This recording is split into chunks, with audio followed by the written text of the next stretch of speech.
Friends, ఇప్పుడే అందిన వార్త. రాష్ట్ర వ్యాప్తంగా 3 రోజుల పాటు స్కూళ్లకు సెలవులు. వివరాలు వీడియోలో తెలుసుకుందాం. వీడియో పూర్తిగా చూడండి. అప్పుడే చెప్పే కంప్లీట్ ఇన్ఫర్మేషన్ అయితే మీకు అర్థమవుతుంది.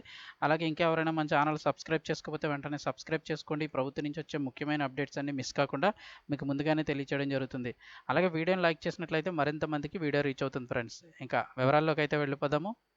రాష్ట్ర వ్యాప్తంగా కూడా 2 రోజుల నుంచి భారీ వర్షాలు కురుస్తున్నాయి. బంగాళాఖాతంలో ఏర్పడిన అల్పపీడనం కాస్త వాయుగుండంగా మారడంతో రాగల 48 గంటల పాటు మళ్లీ భారీ వర్షాలు కురవనున్నట్లుగా వాతావరణ శాఖ తెలిపింది.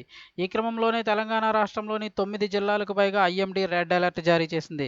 ఈ క్రమంలో ఎడతెరిపి లేకుండా కురుస్తున్న వర్షాలపై సీఎస్ శాంతికుమారి కలెక్టర్లతో సమీక్ష సమావేశం నిర్వహించారు. ఈ సందర్భంగా జిల్లా కలెక్టర్లు అందరూ కూడా అప్రమత్తంగా ఉండాలని, గంట గంటకు వర్షాలపై రిపోర్టులు తీసుకోవాలని అధికారులతో నిత్యం చర్చించాలని సూచించారు.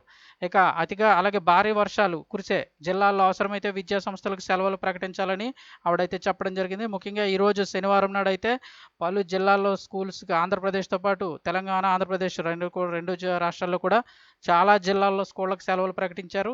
ఇక రేపటి రోజు ఆదివారం కావడంతో సోమవారం నాడు కూడా పాఠశాలలకు సెలవులు ఇవ్వాలని హైదరాబాద్ కలెక్టర్లకు ఆదేశాలు జారీ చేశారు.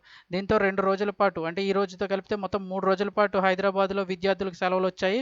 ఇక మిగిలిన జిల్లాల్లో వర్షాలు బట్టి, ఆ పరిస్థితిని బట్టి అక్కడ కూడా సెలవులు అయితే ప్రకటించే అధికారాన్ని కలెక్టర్లందరికీ కూడా ఇవ్వడం జరిగింది. ఆయా జిల్లాల పరిస్థితిని బట్టి. ఇక ఏపీకి సంబంధించి చూసుకుంటే ఈరోజు సెలవు ప్రకటించారు. రేపు ఆదివారం సెలవు. వర్షం యొక్క పరిస్థితిని బట్టి భారీ వర్షాలున్న ప్రాంతాల్లోనూ, అలాగే మిగిలిన ప్రాంతాల్లో పరిస్థితిని బట్టి అక్కడ కూడా సెలవులు ప్రకటించే అవకాశం ఉందని అయితే చెప్తూ ఉన్నారు. ఇక రాబోయే 2 రోజులు హైదరాబాద్ జిల్లా అంతటా భారీ వర్షాలు కురిసే అవకాశం ఉన్నందున ఎలాంటి అవాంఛనీయ ఘటనలు చోటు చేసుకోకుండా పటిష్ట చర్యలు చేపట్టాలని కలెక్టర్లు అధికారులను ఆదేశించారు.